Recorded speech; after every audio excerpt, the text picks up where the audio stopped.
We had a certification thing yesterday. Or so. Well,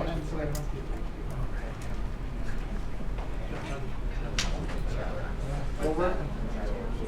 I'll just give you that.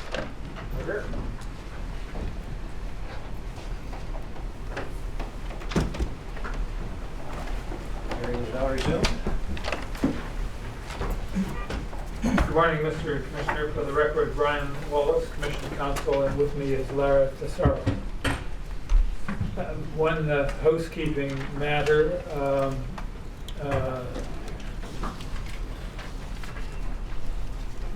There's Exhibit 173, the email from T. Robbins dated October 1st. Just note that the attachment that's included with that exhibit is also filed, has already been filed as Exhibit 167. So is the attachment in both places, Mr. Lund? Or just in 167? Just in 167. Okay, so the emails at 173, the attachment had been previously filed as a 167. 174B is the ringtail number ending in 89, being attachment 2, and 174C, the ringtail number ending in 90, which is attachment 3. Pretty much completed my questioning on strategy 1. I have one additional question for Dr. Holt, and then we'll be going on with strategy 2 and 3, and strategy 6. And then the last pieces will be the MSC certification implications, the engagement with the province and other stakeholders and challenges to WSP implementation. I'm hoping to do as much of this questioning this morning if possible without getting down into documents which are already before the Commission. So to the extent that we can, that you're able to answer questions without actually going to the document, that may speed things up. Dr. Holt, yesterday we were talking about the implications of the precautionary principle and the use of benchmarks.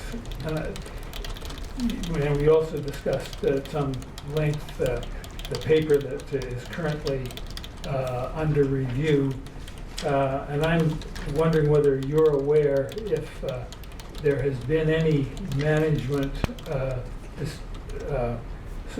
action taken with respect to the 7 CUs which are identified in that paper as being in the red zone. So that's a draft paper, and the consensus of the subcommittee was that those assessments were not complete because the analysis wasn't complete, and so we did not decide that those 7 CUs you mentioned were in fact in the red zone. The result of our subcommittee meeting review was that those assessments were not complete, and so there is no. And I'm not involved with the management, so even if there was management decisions around those, I would not be aware of them. Okay, you're not aware of them, and you're suggesting that a possible reason why that would be because these haven't been confirmed. Is that correct? Primarily, I'm not involved with the management side, so I wouldn't be aware. So that's the first reason. A subsequent, in addition to that, the assessments weren't finalized because the analysis wasn't complete, and in fact it was partially biased because you didn't consider some assumptions, and so we're revising that manuscript for the next few months. Dr. Holt, in your view, wouldn't it be more consistent with the precautionary approach, given what I understand you to say as uncertainty relating to those CUs to take management action because of the uncertainty? Well, I'd like to clarify 2 things. Uncertainty, a general notion of uncertainty, or stochastic variability or uncertainty, and bias. If there's uncertainty, the precautionary principle will apply, or a precautionary approach. we don't want to delay action in the face of that uncertainty. However, if there's a bias, a known bias in the analysis, then that is cause for concern, and we don't want to make a response that's due to known bias analysis. Mr. Commissioner, if I might add some clarification on the process around this, the question on this advice. Dr. Holt's correct. So this paper is in part of a scientific review process right now that is peer reviewed, and as she's noted, there was direction to go back and revise the paper and not to consider the actual status that was presented in that initial draft. So in terms of the advice going forward to senior management, that will wait until that peer review is completed. There are, I believe it's 45 days to complete the paper, et cetera. So there's a process that's involved there. But she's absolutely correct that this is a science process, but the department will has a number of other management processes that will take into account sort of known condition or understanding related to a conservation unit or a population. So we're in a process that will start, that is sort of in beginning already in terms of another deliverable or a product that the department produces, which is the Salmon Outlook, which provides management and stakeholders with sort of advice, or not advice, but sort of the best expert understanding of the current status of populations and the outlook for the upcoming fishing year regarding productivity. So at the same time, we're undergoing extensive pre-season planning, so there are to move forward into the next fishing season. So while I don't, off the top of my head, know what the outlook says about those particular CUs or populations, there is a separate management process that will be well aware of the condition of those conservation units and considering it in the development of an integrated fisheries management plan this year. We're just moving on now to strategy 2. What was the original reason for the for limiting the habitat indicators to freshwater and estuary? There's 4 action steps pursuant to strategy 2, and the second action step is determining indicators that can track the quantity and quality of highly productive habitats that are identified under action step 2.1, and then benchmarks are defined as part of that second action step. Simply a case of workload for the habitat working group. There are stream indicators, lake indicators, and estuary indicators. It could be nearshore marine indicators of habitat and marine indicators of habitat. And the working group started tackling the stream, lake, and estuary, and that was a full workload. So the intention had been to move forward with the nearshore and marine. It was simply a matter of timing. Thank you. So just, I wonder if briefly, and I hope without going to documents if you can, under action step 1, can you explain, action step 2.1, can you explain the habitat status reports required under that action step? What are the contents and how are they structured? So strategy 2 under the wild salmon policy is the assessment of habitat status. So strategy 1 is the assessment of the population status, then strategy 2 is assessment of the habitat, strategy 3 is the assessment of ecosystem, and you pull all that information together for strategy 4 into integrated planning. The first action step within strategy 2 is 2.1, and that's characterizing the habitat. And the policy calls for providing an overview of the highly productive and limiting habitats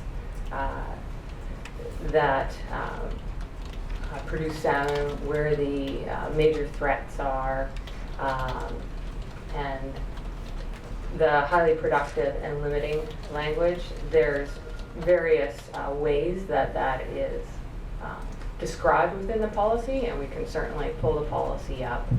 They're called important or key or highly productive, limiting. So we've used the terms highly productive and limiting habitats. And it would probably be useful to go to the policy. To the Wild Salmon policy, Yes, to please. section, to Yeah. strategy 2. If we pull up page 20, below the picture, on the left-hand column, an overview of important habitat and habitat issues within the CUs will be developed, and habitat status will be assessed using indicators that combine scientific and local knowledge. Or if pursuant to action step 2.3, where monitoring of indicators across the landscape, such as pressure indicators, I can describe those in a minute, where the benchmarks were reached, a flag in a sense would be raised that there are issues that needed further examination with it, habitat issues needed further examination within the CU. A habitat status report could be generated. So this two-tier approach was proposed so that the CUs were covered, but the more detailed habitat status reports, which required greater effort and examination, would be done within priority CUs. Example ones where integrated planning was proposed to be undertaken, or where there was some kind of threat identified through monitoring of the landscape level indicators. Just for the record, Mr. Commissioner, there's a template for a habitat status report at page 80 of Exhibit 175. I don't think it's necessary to take the witness there. Going to action step 2.2, Ms. Stolberg, can you describe DFO's work under that action step? And just briefly summarize the concepts of the habitat indicators and their metrics and benchmarks.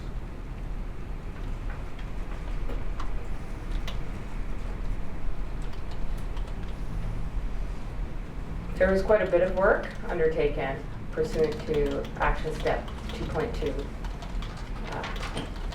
The Habitat Working Group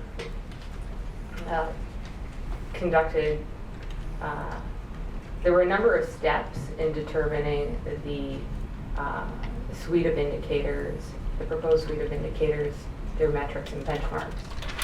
And Mr. Commissioner, the metric is a means of representing an indicator, such as, so an indicator might be temperature, and the metric may be degrees Celsius, and the benchmark may be 20 degrees Celsius for some reason. In 05, November 05, the Habitat Working Group was struck shortly thereafter, and Gary Taconia was the coordinator at that time. And he pulled together a Habitat Working Group fostering a culture of habitat stewardship and working with these partners. And then as well, there were folks on the regulatory side of the business, the habitat protection and sustainable development section. So my question was about the concepts that are of the habitat indicators and metrics and benchmarks, as opposed to the makeup of the working group. Yes, I understand that. And why I'm referring to the working group is because the expertise represented on the working group informed the development of the indicators. Well, if it's necessary, but it is, for the lay people who need to understand this, I was hoping to get just a brief description of what the indicators were. I mean, you speak of pressure and state models and indicators, and this language is not something that we're familiar with, and I was hoping that we could just have a description as to what it is. I certainly can provide that information. I think this is of value though as well for the group to understand the broad range of experience that was brought to developing indicators, as well as the other action steps within strategy 2. Okay, please carry on. Okay. There was also staff within OHEB that provided monitoring expertise, and the salmon enhancement and protection side of OHEB through the Habitat Restoration Group was represented, as well as we had science representation on the team. We got some initial sources of potential indicators that the group collated, referenced to look at monitoring programs in other areas. So information was pulled together, and through that process, it was learned that there was a particular framework, different frameworks for monitoring. One being that pressure state that I mentioned, something like water extraction, and then a state indicator is what's the result of that force on the environment. So the resulting state indicator in that example might be stream discharge, what's left in the stream. And through evaluating the different indicators early on in the program, that was determined to be an approach to indicators that was adopted by the Habitat Working Group, so this pressure state model. Indicators continued to be collated. Additional research was also undertaken by the team, and that included looking into different habitat productivity models. That contract was led, as well as contracting out a summary of what the different life history attributes, what the different life histories of the various salmon require, because that could help you then determine, well, if a certain species of fish needs a certain temperature of water, maybe a useful indicator is stream temperature. So that type of work was undertaken. And then as well, there was additional expertise consulted. The working, some of the members of the working group met with DFO Science. There was a meeting convened in July 2006, and many representatives from different doctrines within DFO. We met with them to gain information on potential indicators and strengths and weaknesses. As well, Dr. Hyatt had organized a session in Washington with experts, ecological experts on monitoring programs as well. And through that session, that also informed the development of the Habitat Indicators program. The Habitat Working Group evaluated the strength of the linkage between this suite of indicators to salmon habitat attributes. And this evaluation was done to different, well, how important is this indicator in supporting the different species of salmon? So the indicators were evaluated, and those that we had at that time, they were ranked. And then the outcomes of this process and the preceding ones were evaluated and assessed. I had led a contract to ESSA Consulting, and it was a two-part contract. The first part was a practical assessment, and that was to look at, well, what's the cost of these indicators? What's their applicability across the landscape? How insightful are they in salmon habitat attributes? So using this piece of work. What's the data availability? Tucking into some of these questions in more detail than previous works had done. And throughout this process, I do note that we were consulting, so with experts externally through fall consultations, the fall 06 consultations, and then they generated what we had requested was what's the base suite and what would ideally be done. And the Habitat Working Group took that outcome and we reviewed it all, and then as well, ESSA had been contracted to develop those metrics and benchmarks piece. And that is, what would the metrics and benchmarks be associated with the different indicators? And some are better than others in terms of cost, data availability again, and strength of relationship to fish production or habitat productivity. The Habitat Working Group then evaluated the outcomes of those processes, the feedback that we had gained through consultations throughout, and we had consulted internally on some of these indicators, further, such as gaining water quality expertise on the indicators, and we developed the recommendations on the suite of indicators. So the indicators, the metrics, and the associated benchmarks. And those are adopted by the FO.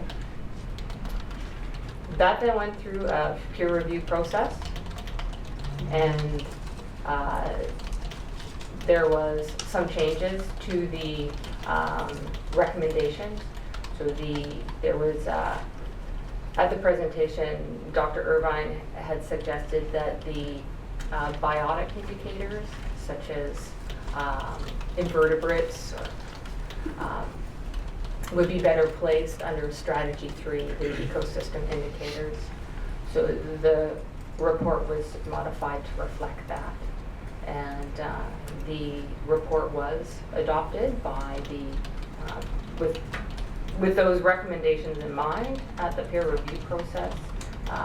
The peer reviewers accepted the indicators at the session, and the metrics and benchmarks, it was recommended that they be further tested through the development of a monitoring framework. Bringing on to the monitoring step 2.3. I have a quote from you that collection and monitoring of environmental habitat status indicator information is not a mandate of the National Fish Habitat Management Program. Can you explain that to me, please, to the Commissioner?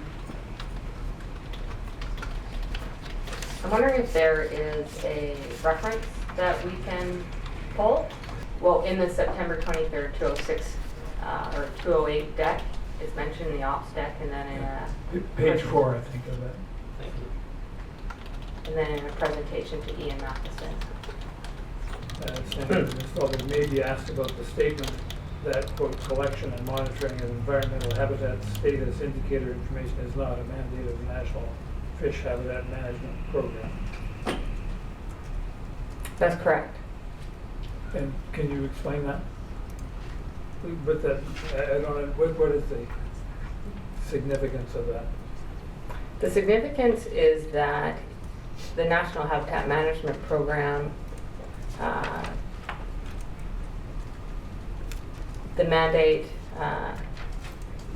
encompasses monitoring, it encompasses some compliance, our proponents doing what we told them to do, and some efficacy monitoring, such as did we tell them the right thing to do, but it doesn't include environmental monitoring, which is really the result of those two things.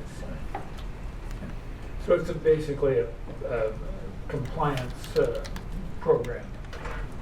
I understand there will be another panel that's part of this inquiry that will be discussing habitat management. Is that That's correct. This is, Okay. we don't want to get into detail Right, here. right. Simply- But within the implementation strategies, that long box there, So- it's not just a compliance program. There are a number of strategies that the department delivers. But the number 8, that monitoring, doesn't encompass environmental monitoring. Thank you.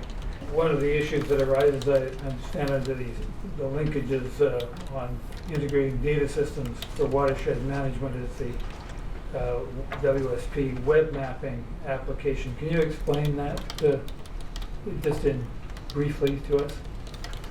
Can you repeat the question, please? Can you describe briefly the wild salmon policy web mapping application? Sure. So strategy 2.4 established linkages to develop an integrated data system for watershed management. This action step calls for DFO to work with partners to promote integration of a shared system for data related to fish habitat, promote and help implement. And there were a couple of main initiatives that the Habitat Working Group worked on through Action Step 2.4. One was a harmonized monitoring program, which I can speak to at a different time. But there was also in DFO, in the Habitat Working Group, we developed what was called a web mapping application. So this started under Gary's lead, Gary Taconia's lead, and then I took over. And basically, a web mapping application is an electronic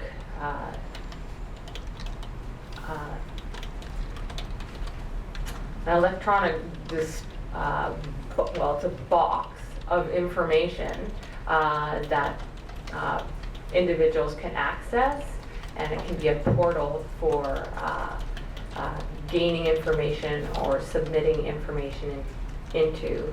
And the web mapping application, it geographically represents information.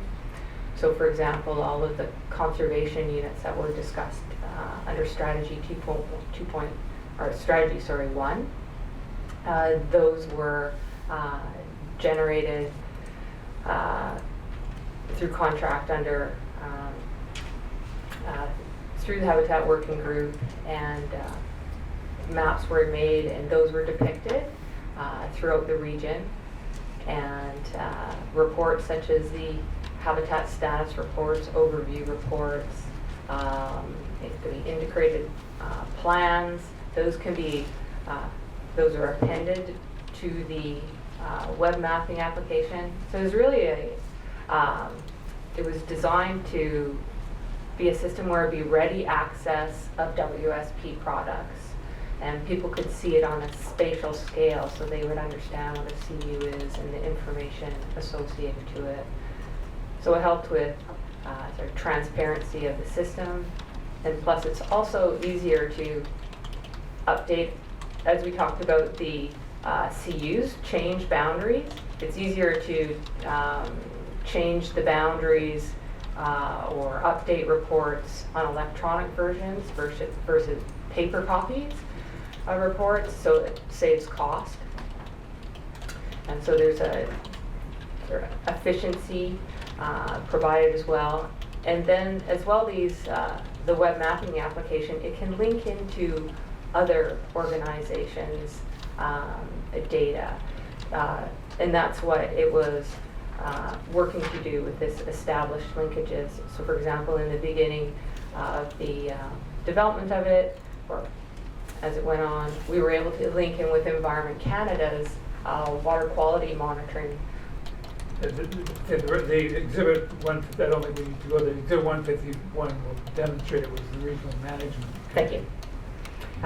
Yes, the implementation team agreed to advance a proposal to senior management to gain longer-term support funding from the branch regional directors to sustain the web mapping application.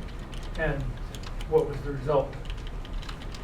I think we should pull up the briefing note for the record of decision, please. Exhibit 151 wasn't the long and the short of it that the funding was not provided. Yes, so the RMC felt that this was a request that they wanted to put into context with what other kinds of support requests were going to be made through the WSP. So they wanted a broader picture. I thought there would be more familiarity with the web mapping application given the regular briefings that Mark Saunders would make to the different senior committees. Do you know if the application is, I gather it is operating, but is it available to the public? As far as I know, it was launched in April '09, accessible to the public and internally.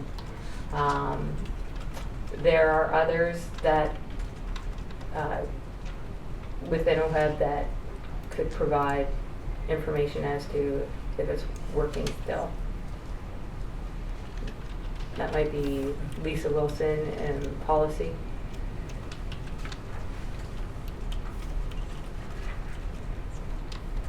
Does anyone know the availability of this?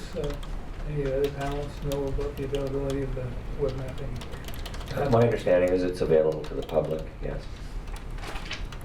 So he got a hold of individuals in, I think it was U.S. Fish and Wildlife Service, and talked to them about, well, what kind of indicators are they using, and what's the cost, and what kind of systems are they using. And those state indicators that I described earlier, those are the ones, many of them require field work, and it's really expensive to do field work and get out. And then a number of these state indicators they're fairly unresponsive. You can monitor them for many years and there may be little change. And to make a statistical decision on them, it requires a fair amount of data. The pressure indicators, again, those are the ones that put pressure on the landscape, that force change. And we had gained feedback from, I think it was Marine Conservation Commission, that they wanted a system of indicators monitoring where we were able to pick up changes prior to the habitat moving into a negative state, where there would be the ability to intervene. So when we looked to other jurisdictions and the lessons learned, the pressure indicators were starting to be favored by groups like the Washington State Conservation Commission, the U.S. Fish and Wildlife, and U.S. Fish and Wildlife Service, and I think it was Washington State Forestry, because you can get a better snapshot of large tracts of land with satellite imagery. Is the land being converted from forest to urban or to agriculture? What's the road density in different watersheds? So this was a direction that other groups with experience in monitoring was going to, and we thought that looking at their lessons learned, the desire to be precautionary with the indicators and allow for either further monitoring or intervention to utilize these pressure indicators, and satellite imagery was a good means to deliver on this. So there is satellite imagery available, but you need to pay for it, as far as I know, and our investigations.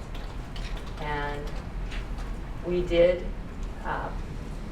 pilot works with the province to test out the satellite imagery on the pressure indicators through a pilot that's a reflected strategy 2.2 and 2.3.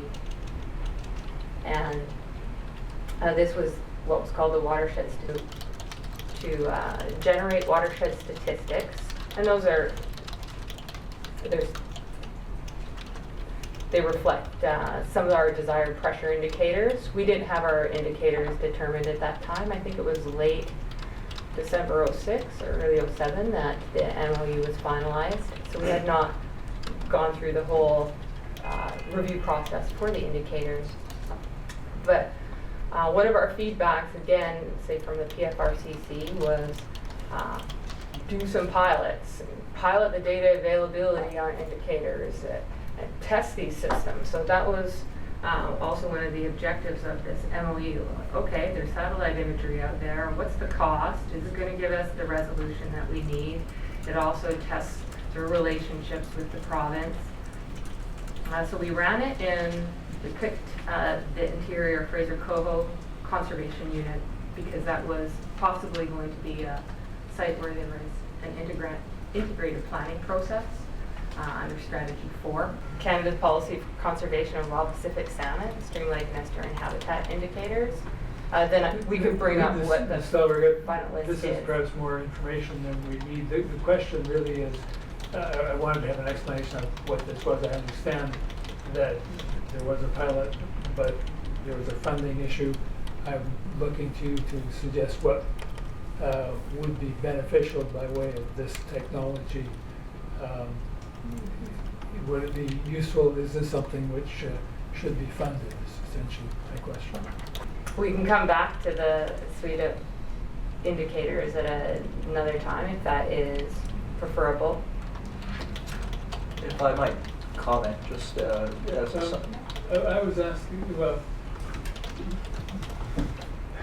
Ms. Elder, would this be useful technology? What I'd like to do is move through this slide and provide some substantiating information. So yes, the satellite imagery is very useful, and through processing of the information and testing a number of indicators, it can provide outcomes such as this, where you can look at which watersheds are most impacted or least impacted. And this includes other information such as the stream discharge indicator, which is depicted on here, described as low flow watersheds. And on top of this was, in other slides, were superimposed the fish distribution.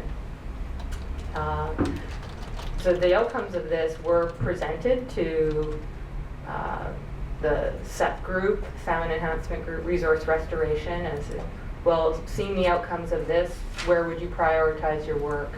And the Habitat Management Group, well, if you saw the outcomes of this, where would you prioritize your work?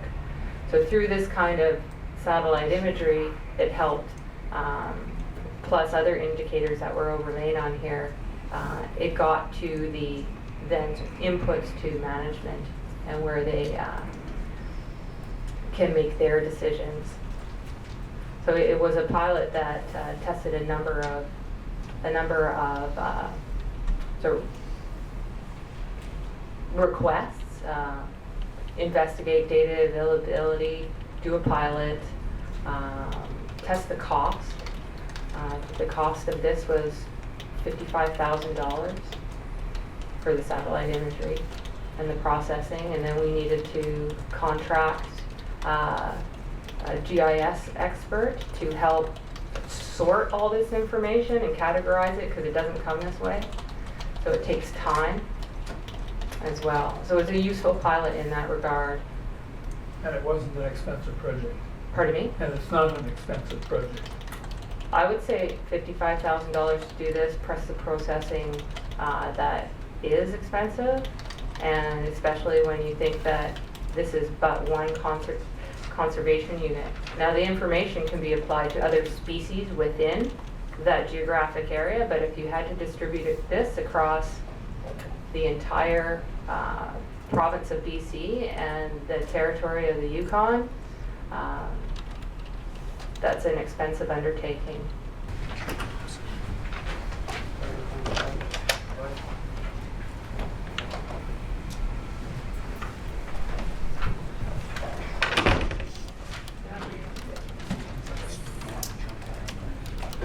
Sean, I know you can take a fish to fry in this hearing with me, but I don't have internet again. Number one. Number two,